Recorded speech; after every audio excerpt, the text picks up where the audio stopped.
to a pregame Garden report as we've been doing throughout the East Finals. No John today. We got a guest. Brady Hawk is in the house. Been meaning to have him on for a while. One of my favorite writers covering the Heat there with 5 Reasons Sports. Brady, you guys honestly have been one of the people I go to first for Heat coverage this postseason and throughout the whole run. I didn't expect to see Miami in the East Finals, but here they are up 3-0, trying to defend a 3-0 collapse at this moment. And tonight they're trying to avoid becoming only the 4th team to see their 3-0 lead go to a game 7. So appreciate you being here, man.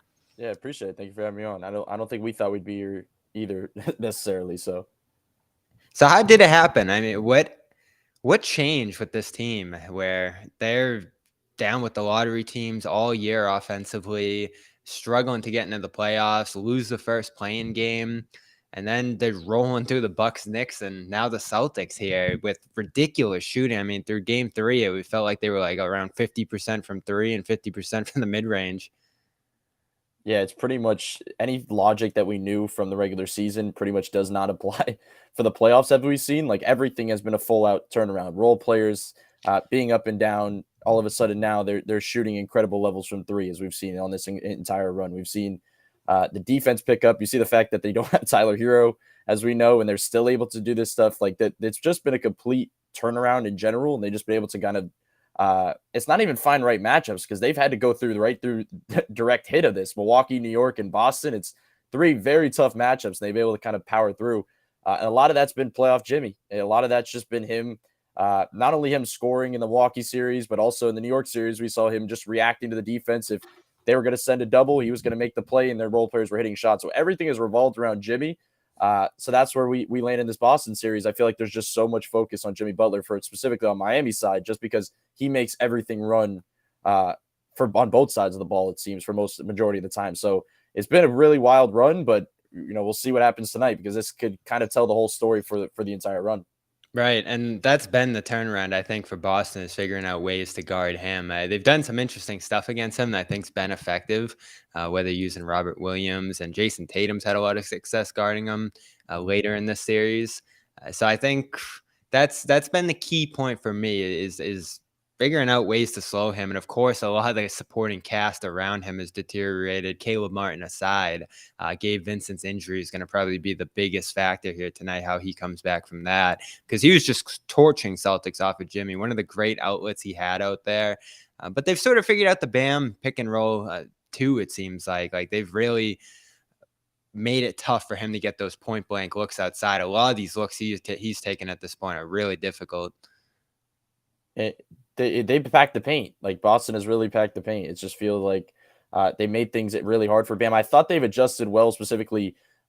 There's a couple things that Bam does not want to do on the opposite side of the ball. One of them is probably play in the post, and Boston's forced him into that. Like they'll give up certain switches and say, "Hey, we know you get this switch, you're gonna put your back to the basket," and we are okay with that. And right when he did that, they're swarming with a double. And one thing we've been talking about on this side is kind of Boston's kind of figured out the element of him kind of bringing the ball low. Like every big man's ever taught to bring the ball up. He's been swinging the ball low for a while, and it feels like we're now hitting the point where it's kind of getting figured out that every time he swoops through the lane, that's happening. And Boston just did a good job of that in game 5. They kept swiping and forcing turnovers in that way just because of that same motion. So he's going to have to adjust in that way. I think they're going to have to go to him with less post-ups. They're probably going to find ways to try to get him into that jumper a little more, as you mentioned, just because they're packing the paint. But it's definitely interesting because if you look at the regular season, it was a lot of pick and roll for Bam in this matchup. If you went through some of the regular season film between Heat and Celtics, it was just a lot of Bam just pulling up in that mid range off a pocket pass. You're not seeing a lot of that in the series. Like there's been adjustments back and forth, so that's gonna be an interesting aspect. It'll be interesting to see how they get him going because he is a big part of how the shooters specifically get going. He's kind of the one that can get into those sprays, so he's gonna be a priority. Yeah, and that's the interesting thing about the Celtics defense that I've said for a lot of the year. They finished number 2, but it never felt like they were as forceful or disruptive as last year. And game 5 was really the first time, one of the first times I'd say, that it looked like that again, whether it was guys coming from unpredictable places with help, or Rob roaming and being a disruptor himself, or all the turnovers Marcus Smart forced at the top of the defense. They were just so aggressive, and something flipped there. And I think the biggest thing from my vantage point here is, for a lot of the year they sort of did a bend don't break defensive approach, ton of drop, luring teams into those mid rangers. But some teams, and it looks like the Heat are one of them, are comfortable taking those. Bam, Jimmy especially, and so teams are just stepping into these open jumpers. And I don't know what schematically they did over the last couple of games here, but it seems like they just got a lot more aggressive defensively and started bringing the attack to the Heat. And it completely threw Miami off its game, along with some of the injuries they're dealing with now. And it's funny, you mentioned the pull-up shooting thing, and it's funny because that was been the worry on Miami's side when they lost Tyler. It was like, who's going to emulate the pull-up shooting? Like, who's going to figure that out? Luckily, they've had certain guys like Gabe Vincent being able Feels to like everybody's been able to. Everybody has. Caleb Martin was not even a guy that was doing a lot of that, but he's run pick and rolls in this series. You have obviously in the playoffs, Jimmy has had an insane uptick in pull-up shooting, and we've seen the kind of the efficiency levels stay with it as well. So the pull-up shooting is just a big aspect of this. I feel like on both sides. If you're, I thought some of the stuff Miami's been doing defensively has kind of taken Boston out of certain pull-ups. Like they've been a lot of show and recover on Jason Tatum, and they've been doing that type of stuff to force probably a lot of open threes that you didn't want in game 5. But it hasn't let him kind of a lot of open pull-up mid-range jumpers in this series. So that's what it seems to be the biggest difference, I'll say, from last year's Eastern Conference Finals to this one, because if I remember correctly, it felt like last year was a whole lot from both sides. Yeah, absolutely. And a lot of the personnel has changed too. Derek White's a big factor now in that starting lineup, and he continues to kill the Heat. That was just a devastating shooting performance he put on in game 5. And his shooting has sort of been a barometer for the Celtics, either being one of the best offenses ever, or it's just one that struggles in the half court, and especially crunch time in this series. That was the big deal for me in game 5, was that they were able to put it away early. And the Heat did a decent job staying in striking distance, as they have for a lot of this series. But once the 3 started mounting into that second half, it became kind of insurmountable. And Miami shot well efficiency-wise, but it just became kind of a possession game with all the turnovers, where they weren't able to get up the amount of threes they needed to keep up with the Celtics. But this 3-point shooting from Miami it just continues to be unbelievable. Everybody across the board, Martin, Strus feels a little limited in this series so far. Like I wonder if he's dealing with something with how slow he's played. But across the board, there's just such great shooting from Miami, and I think it's blowing everybody's mind. And that's what I think a lot of Celtics fans are looking at and saying, like, if that can come down at all, that's what's going to really give Boston the chance to turn this around. And we've been saying that on this side from game 1 of the first round against the Bucks. It was like, well, they can't keep doing this. And then all Unbelievable. of a sudden, well, they can't do this again. And they just kept doing it again. So, like, I've stopped saying that myself, that they can't do it, because I've just been proven wrong so many times that they can. But it makes no sense. This is the 27th ranked 3-point shooting team in the regular season. Like, this is a team that was not able to shoot at all. But you mentioned they still have certain guys that can. I thought this was a Max Strus series, just because the way the Celtics play defense, it's a lot more kind of comfortable spot ups than pure actions. But we've seen a difference. It's not been as much Max. It's been more of Duncan Robinson, where the handoff stuff, the high pick and roll stuff has actually had more openings than I originally thought. So that's kind of been an interesting aspect to see. And I felt like specifically in the first 3 games of the series when Miami won them, Caleb Martin, the way that he was kind of reading closeouts, it felt like they were just really reacting to Boston's defense, and they were like, there was no consistency with the way they do it. Sometimes they'd spray out at a shooter and all of a sudden he had a driving lane. Other times they would stay home and he had an open look. This last time, specifically with Jimmy, I thought the main adjustment on Jimmy was the fact that they were staying home on fakes. Like they were saying, we don't care about your pump fakes. We don't care about anybody's pump fakes. We're just going to stay down. And I thought that got to Jimmy in game 5 specifically. But for sure, the shooting is the main element in any basketball game. But right now, with the way this Heat team's shooting, for Boston as well, because I know I saw a record where I think if they're shooting over 40%, it's like some crazy record they have. So I guess I think they only have 2 losses all year, right, over 40%. Yeah. So it's the story for both teams. Yeah. And that the amount of times they've been able to do that have diminished a little bit as the year's gone on. I mean, that 21-5 start was just, I think they shot 40% average through that whole run. And that's the kind of run the Heat have been on here. So you do kind of go with those sways in 3-point shooting. Horford has struggled to hit him for most of the series. That's limited his effectiveness to a large degree. And this team is so outside of the Tatum and Brown's reliant on that three. The other ridiculous thing I saw was that Horford's free throws, I forget what game they were in, were his first since March. So that's the kind of style they have him playing. Across the board, it's just a lot of spot up shooting here. And they want to get up 46, and they got to that mark in game 3 of the bad loss. But the real thing for them has been getting back to the defense. And that's where both these teams are pretty strong. And I've been impressed, particularly on that Miami side, with how they've been able to keep a Duncan Robinson in the game, a Gabe Vincent, Max Strus, even, not the best defender in the world, a capable one, but they have a lot of vulnerable individual defenders here, Kevin Love among them, who have been able to stay in these games and compete on that end. The zone's a big part of it, obviously, but how does this stay? You look across the board, and Bam and Jimmy are special on that end, but they're able to keep guys like Robinson and Vincent and other, you would think, weak links that the Celtics really, really stress attacking competitive in this series, which has impressed me. Yeah, it's been a whole lot of show and recover is kind of what I've seen. Like, it's just a whole, for anybody, all those guys you listed have been specifically on Tatum's actions. Like, they're heavily, of course, Boston's idea is going to be bring this guy up so we can put him in the action. And there was plays in the beginning of game 5 where it was like Kevin Love holding on the show way too long, and then it's swing, and it's an open 3 for Boston. Happened again and again. And it felt like the side for Miami now at this point is saying to themselves, do we keep worrying about Tatum on these kind of getting the ball out of his hands like they have been? Or do we kind of go to more traditional lineups where we're switching everything and we kind of flatten them out in a way where now it's more Jason Tatum going one-on-one, which could also hurt you, but it's kind of picking your poison, it feels like, at this stage. But the things they've done well, I know we're specifically talking about the things that didn't go well in game 5, but they have done things well defensively in this series. Like you said, the zone, they've masked a lot of their defensive issues with a lot of the guys on the team, as you said.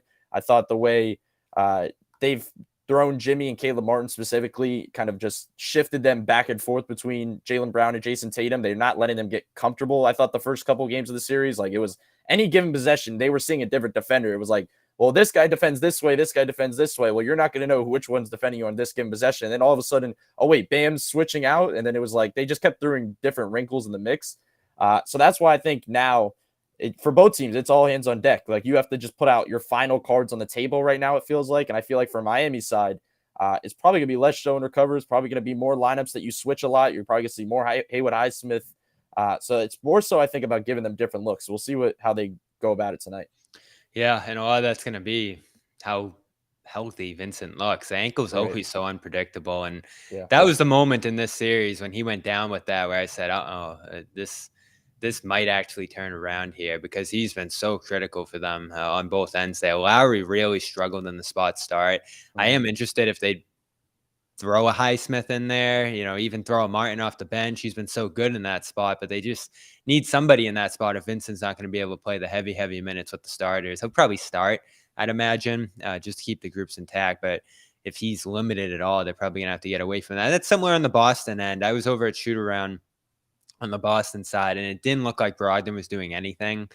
Obviously, he missed the second half, and at this point, 2 points over the last 3 games. I have a hard time imagining that he's going to be a big part of what they do tonight. So you're wondering if, Hauser and Pritchard become a part of the Celtics rotation on the back end. They really haven't so far, other than a few Pritchard minutes.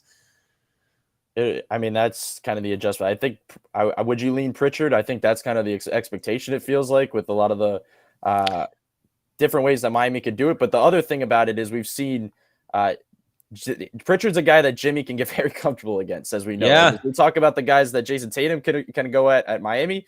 Jimmy Butler can get really comfortable looks on Pritchard, especially with the ways they were giving him the switch up early in the series. Like, it felt like I think it was game 2 where they just kept giving up that switch and Jimmy just kept getting to the baseline. So that's something, I guess, to monitor, because it's, even though he can attack those switches on a guy like Brogdon, it's obviously a lot different. There's a lot more strength involved. It's harder to get to those spots. So I think I would expect Pritchard, and it'll be interesting because, as I said before, you have to kind of pick your poison with the way you go at Tatum, with the way you stay home on shooters. And obviously now, if you have a guy that's more so going to be off ball than on ball, compared to Brogdon and Pritchard, you can't be helping off in similar ways. You can't be doing certain things that you have been already. So there's going to be a lot of adjustments involved. And that's why As much as we talk about, I think from Miami's perspective, there's all this talk about Jimmy, Jimmy, Jimmy. I think it's a lot on Spo, because this is a situation where Spoelstra is going to have to kind of pitch a perfect game, it feels like. Yeah, definitely. And they went zone a ton in that last game, it felt like. And the Celtics just slowly figured it out. Brown, one of my favorite quotes of the series is Brown saying that this Heat team, they don't defend normally, so you can't try to score normally. And he's been trying to attack it head on and really struggling, but it felt like he figured it out a little bit last game. Tatum was spectacular passing against it. And it's one of those games where you look and say, this guy has so much potential as a playmaker. And you've seen these spurts through different points in his career.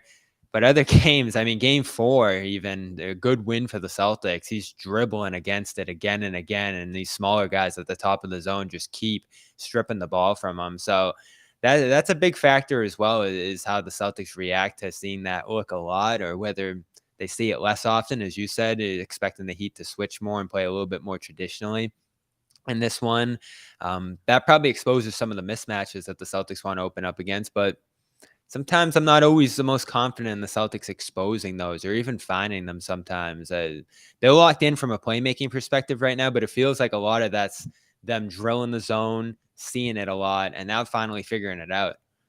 Yeah, and the playmaking thing is probably the most important thing, I think, from Boston's end, to your point. Like, it feels like we talk about the battle of the three-point shooting, but it almost feels like the battle of the movement. Like, when Miami is moving offensively, they're really hard to defend. And as we saw, at certain points in this playoff run, or even early season Boston Celtics, when their movement offense felt like it was going absolutely insane, you just can't really do much with that. So whichever team is in a better flow with better kind of ball movement and body movement, it feels like that'll probably be the team that is up at halftime, at least, because we'll see who gives the first punch. But there's so much on that playmaking aspect, because it feels like a similar approach from both teams' best player. It's like Jason Tatum, we're going to see how they react, and I'm going to make these passes, like I said, and happen in game 5. Like, he was just, to your point, he's just kind of been having this playmaking surge. And then for Jimmy, it's the same thing. It's like, well, if you're going to give me the one-on-one, I guess I'll take these jumpers. But if this guy's going to pull in, I'm going to wait an extra second. I'm going to make that pass out to one of our shooters. And it's like,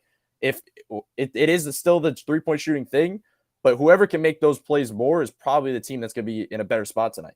Yeah, and I think that's a big reason both sides have been so hesitant to double those guys. Tatum has seen a lot fewer double teams this year as a whole, I felt like, and you really haven't seen many outside of some opportunistic moments on Butler from the Celtics side here. And you understand it. There's just so many shooters around and so many guys you worry about on both sides. And for the Heat, a lot of it too, I think, is that they can – I love their offense. I really do. I'm kind of shocked it was 26 all year, whatever it was, because they're so fluid. And Brown was comparing it to the Warriors, which is probably shocking for you guys to hear. But that's what we've seen throughout this series, is them being able to like flow into different actions. If one thing doesn't work, they're on to the next thing. Bam can be that lead ball handler with Jimmy cutting, or vice versa.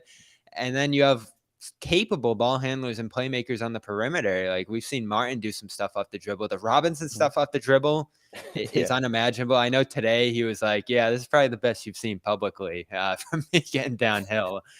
So it's kind of shocking, I think, to everybody on the Boston side that they've been as fluid. And you keep wondering, like, why won't they double Jimmy? Why won't they double Jimmy? But finally, last game, he only takes 10 shots and he's passing a lot more than he's shooting, which is what they probably want.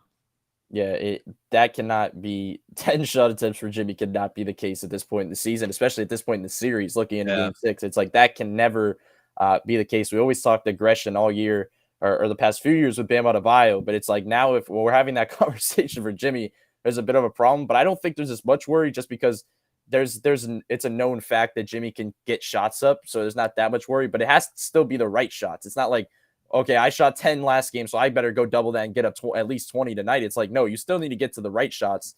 And like I said earlier, I felt like Boston did a good job by staying home on his pump fakes. Like, he just kept getting to those same baseline jumpers that he did all series, except one thing he's really good at is moving around his individual defender. Once he gets you in the air and once he can get to his little pivot 3 or 4 times, he's probably going to score. But if you're staying still and he has to kind of just stiffly get into a fadeaway or a pull-up, it makes things look different.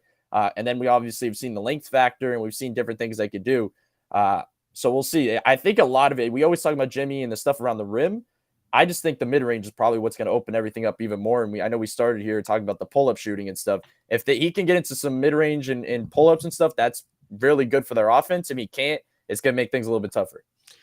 Absolutely. And I'm excited. I don't think anyone knows how this one's going to go the way this No. series has been so far. I had a big Heat fan check me into the hotel here near the arena, and he's like, I just don't know at this point. I think that's how every Celtics fan's feeling as well. There's definitely some it's tough to tell when you're in it, right? Because if they do go on to complete this historic comeback, you're just going to be seeing all the different steps of the way that made it come together. The second half of Game 4, Game 5, the shooting outburst that just got the crowd into it. Pierce along the sideline. I'm sure it's going to have to be something special tonight that gets this done. But I don't know if I'm 100% bought in yet on whether this is going to happen. Like, you see the injuries occur on the Heat side. You see them cool down a little bit shooting wise. Butler takes this step back, and the Celtics are just starting to figure out things on both ends on the fly. And you're like, is this really going to happen? But the people at FanDuel, our sponsor here, still see Miami as a slight favorite. They've loved the Celtics throughout, and the Celtics are favorites again tonight, 3-point favorites here. The interesting thing, though, Brady, and I saw this last game, is that if you look at the championship odds, the Celtics are actually higher in championship odds than the Heat, which is unbelievable. I don't know how that makes sense with the Heat being favorites in the series. Yeah. But I guess they look at the Celtics and say they're a bigger threat to beat the Nuggets than the Heat are at this point with how they're constituted. It was really shocking for me to see that.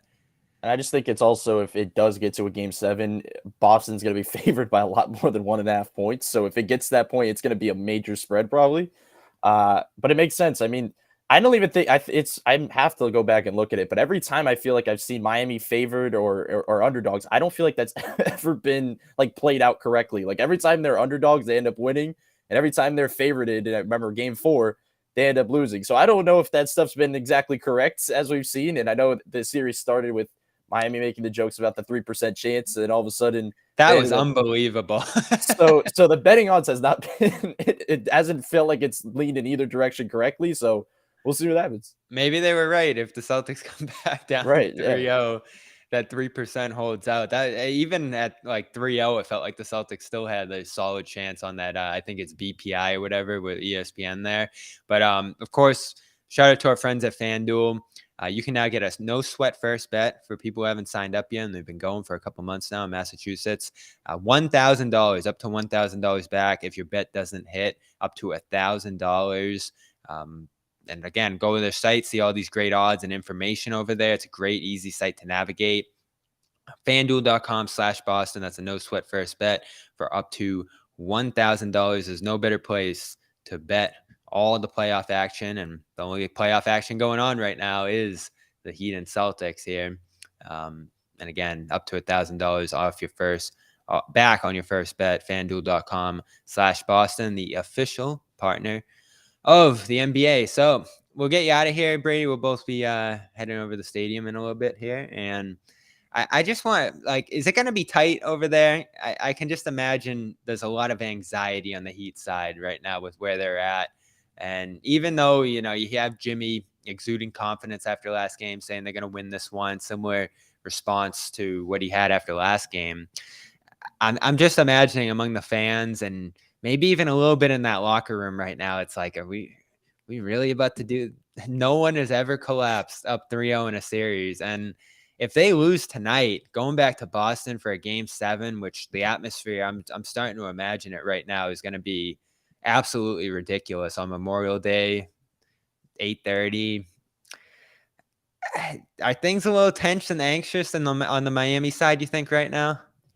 I mean, they better not be, at least from the players' perspective. I said it yesterday. I was like, the one thing Miami's benefited more than anything from is the fact that they play extremely loose. And I think you've noticed that specifically at the beginning of this series. Like, they say all the time they weren't supposed to be here. Like, nobody thought they'd be here. There's the fact that they're here. They play extremely free. Their role players, I still think, are extremely mentally stable. The way that they've been able to treat it throughout the season and able to play on this playoff run. And I think Jimmy as a leader is going to keep saying that, because not just because he's trying to do something like to make sure everybody knows that they're going to win the next game. He's trying to make sure that his teammates and specifically the role guys, are as confident as he is. If he's confident, then they have to be confident. So he's just trying to play that type of game. But there's no doubt, I think, in the back of your mind, you're having this thought that tonight feels like a game 7. It just is what it is, and there's a human element to it in that locker room it's going to happen. But they particularly, I mean, I hate bringing this up with a Boston series but they played well at home, pretty much. They lost that one game against the Celtics, but every time they play the Celtics, it feels like being home doesn't matter at all. But yeah, they can't play tense. I mean, the building might be a little tense. I think it's going to be a pretty fun atmosphere tonight in that Miami building. But specifically with the players, they cannot be tight. And I don't think Jimmy specifically will, but it's more so about the other guys around him not playing that way. Yeah, definitely. Because the Celtics now have taken on this perspective of, we're the underdogs now, and we've stayed confident the whole way, and just the whole dialogue among them has been really interesting from after game 3, where everyone's saying they quit and and just completely fell apart, and the coach is at the podium feeling like he's almost resigning with all the blame he's taking, and all of a sudden they're now trying to, you're talking like 04 Red Sox and all that different kind of stuff. It's just been a baffling series in terms of how the talk around the team has shifted over just a couple of days here. But things really have changed on that Boston side. There's definitely a higher level of connectivity. The defense has been so impressive to me. And you're just wondering why they couldn't do this earlier, because there still really are big stakes on the Boston side.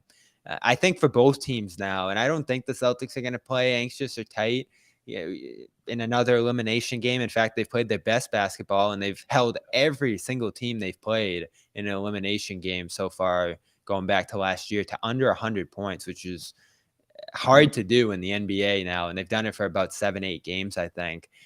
So I'm confident in their ability to play a little loose and free tonight. But at the same time, they're still playing for a lot here. Like, I don't think they gain much if they lose tonight by winning those 2 games and putting themselves in this spot. Even if they force a game 7, which only 3 teams have done, and they lose that game 7 at home, I still think there's going to be a lot of questions about this coach, about this core, and everything that everyone was talking about after game 3. So it's been awesome to see this turnaround. But hasn't it shocked you through 3 games for them to just look as disheveled as they did there and play it so inconsistently? Like, even for game 4, they just weren't themselves for that first half. I think, and I know this was talked about on all of the national shows, but the game 3 really did seem like it was really unraveling. Like, there's the way they performed, the fact that 2 of these games now, on both sides, end up their stars not playing in the fourth quarter, it feels. But yeah, it felt like it was unraveling fast for them. It didn't feel like they were doing the same things they've done the last 2 games. I think a lot of that is on, like I say before, on both sides, about your 2 best players, and not just about them scoring a ton, but they have to react.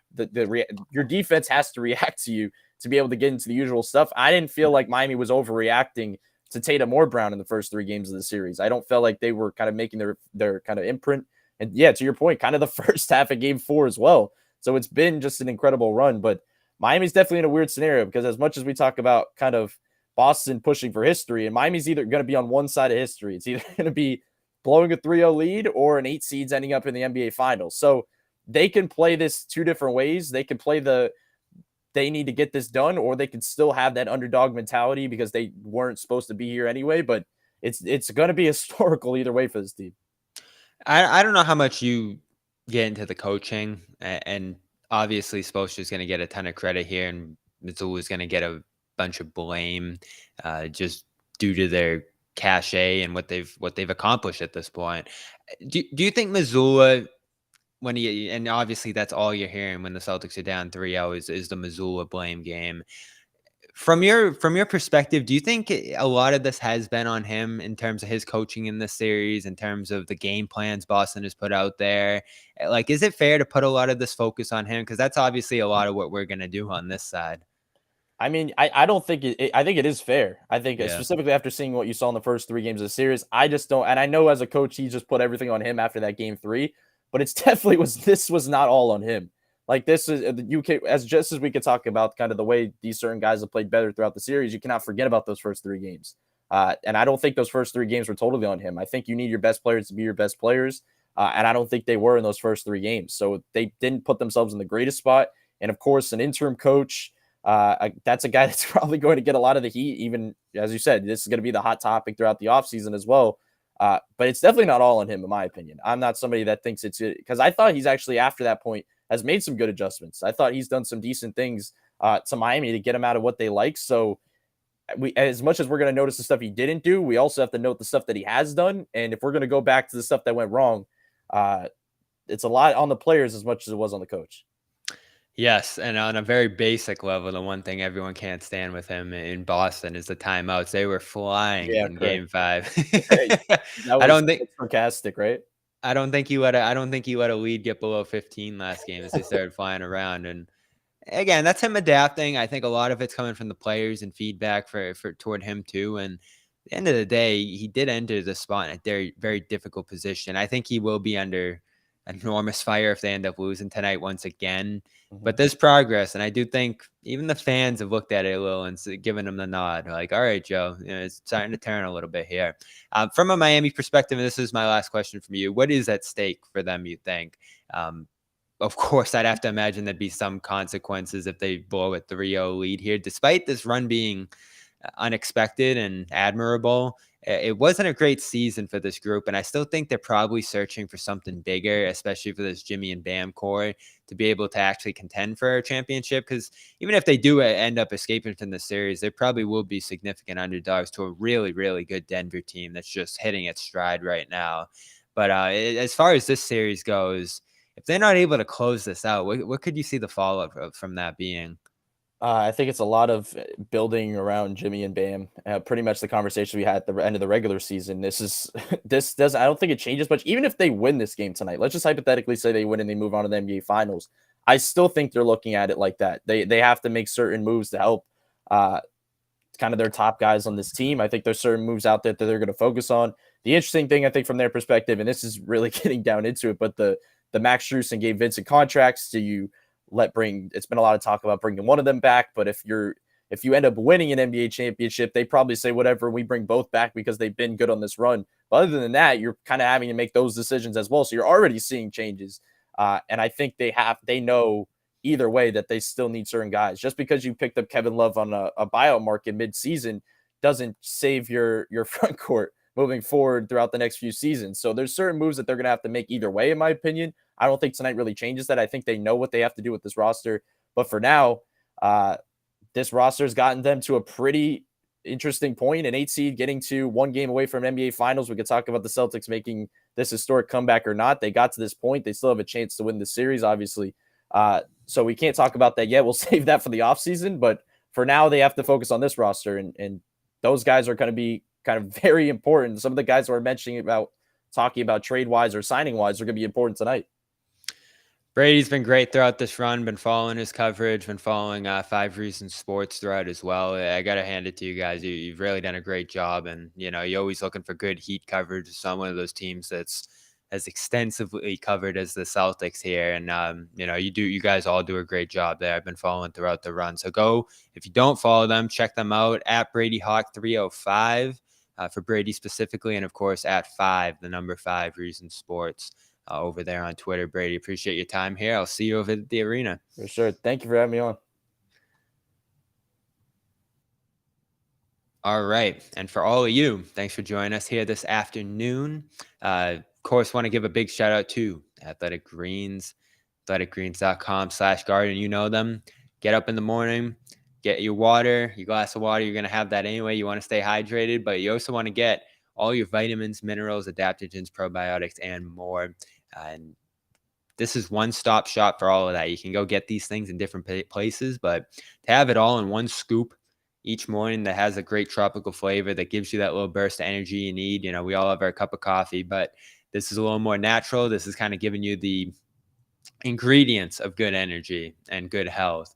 And athleticgreens.com/garden is where you want to go for that. Free 1-year supply of vitamin D and 5 free travel packs with your first purchase when you head over there. I'm on the road, got my travel packs with me here in Miami. About to head over to the game in a little bit here. Shoot around, some good interviews over there. You want to check those out on CLNS Media. And of course, Celtics All Access is where you'll find the post-game show tonight. John, Jimmy, Sherrod's down here as well, and Joe Sway joining us back in Boston.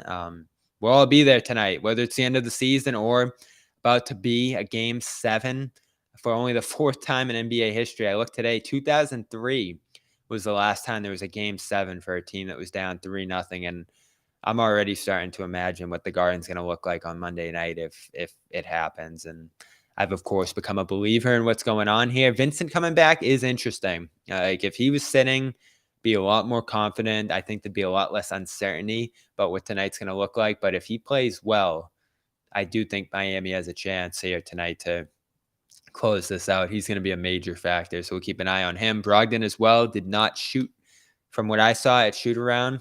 We'll see what he does pregame. I'm sure he's going to try to play in the first half again, see how that goes. Missoula said he's day to day at this point. So 2 big injuries to watch for, both questionable tonight. Vincent, according to reports, so going to give it a go.